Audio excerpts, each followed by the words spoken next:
Being here in Memphis, Tennessee, there is no way you can leave this city without visiting Motel Lorraine, where Martin Luther King Jr. was assassinated on 4th of April, 1968. He was shot and killed on the balcony of the Lorraine Motel.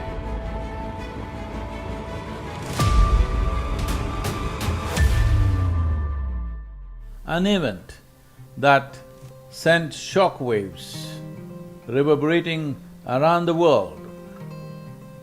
A Baptist minister and founder of Southern Christian Leadership Conference, Dr. King had led the civil rights movement since mid-50s.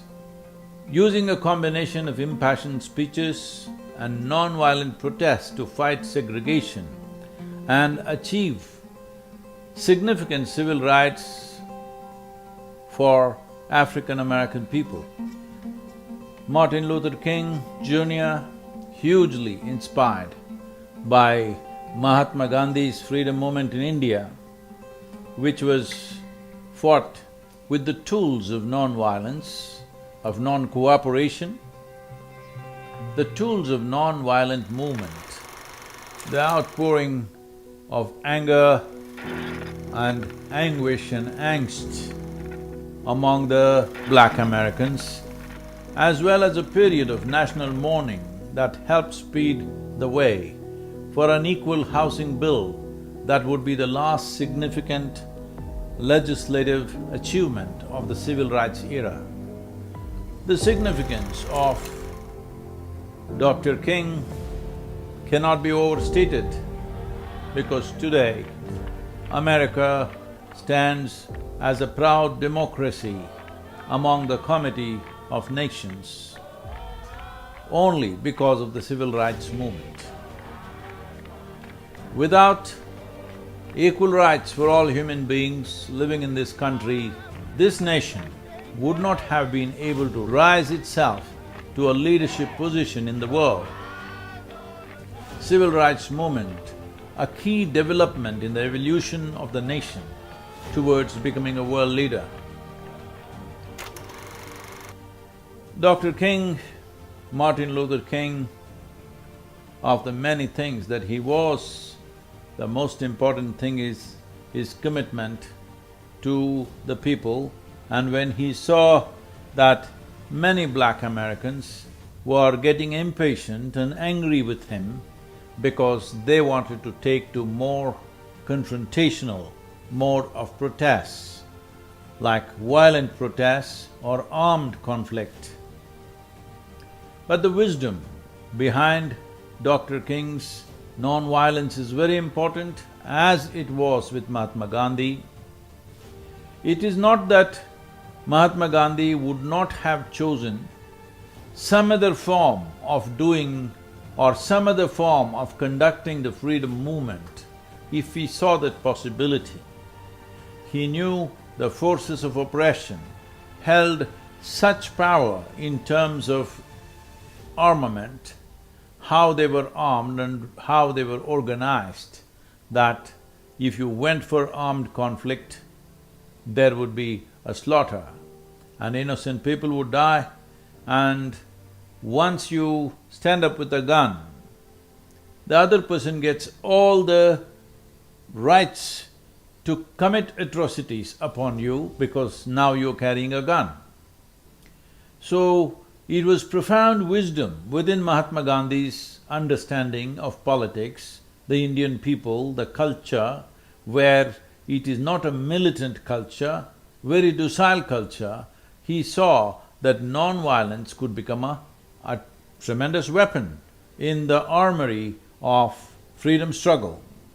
So, that further enhanced the value of non-violent mode of fighting for India's freedom, and that was replicated here in America by Dr. King and replicated by Nelson Mandela in South Africa. In all these places, the oppression that was happening to a certain people was overcome without really firing bullets at your opponents or your oppressors, but by the dignity of non-violence.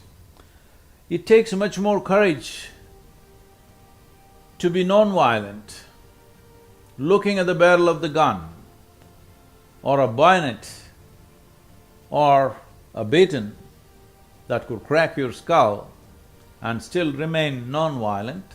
It needs lot more courage, lot more commitment, lot more strength of heart for a human being to stay non-violent when there is widespread oppression around you. And the oppression is not of one day, it has continued for generations. So, we have to bow to these human beings who inspired thousands of people around them to stand up in a non-violent mode to a violent oppression. Not going by an eye for an eye business. As Mahatma Gandhi said once, if we go by the principle of an eye for an eye, we will have a whole world full of blind people. So, this movement in America in the 60s, led by Dr. King largely and many other leaders, in a way did not come to an end in Memphis. They managed to take his life, but it did not end in Memphis. It continued on to bring equality, to bring some sense of justice to the people who had suffered a couple of centuries of slavery and injustice. Well, unfortunately, the fight still continues to some extent. In recent times, there has been Black Lives Matters movement, which is in a way a small ripple from the 1960s civil rights movement. It's unfortunate still some people have to fight for equal nomination in a society, though by constitution and by law all citizens are equal, still socially, culturally, that has not happened. Still, even in systemic expression of law, that is not happened, so still people are fighting for it. These fights should not continue for long. I am not saying people should not fight for their rights, I am saying people's rights should not be taken away and there should be no need for fighting for your rights. Rights have been given to us by our constitutions. It is not necessary for us to fight on the streets. For this, a society needs to evolve out of one's prejudice of race, religion, caste, creed. Time has come. In honor of these great human beings, particularly these three that I mentioned, Mahatma Gandhi, Nelson Mandela and Dr. Martin Luther King Jr., who took to non-violent modes and set a new phenomena on the planet that you can fight oppression without you responding with the same coin, not of revenge, not of vengeance, but of peacefulness. Well, they even spoke about love for those who've been oppressing you. This is a new phenomena. This is the way forward for all democratic societies, that in case in our societies it so happens there is oppression, certain class of people, based on whatever discriminations that we have invented in our minds, if it happens, there is a way to fight without fighting, to fight without spilling blood on the street, to fight without taking other people's lives. There is a way to fight in a democratic society.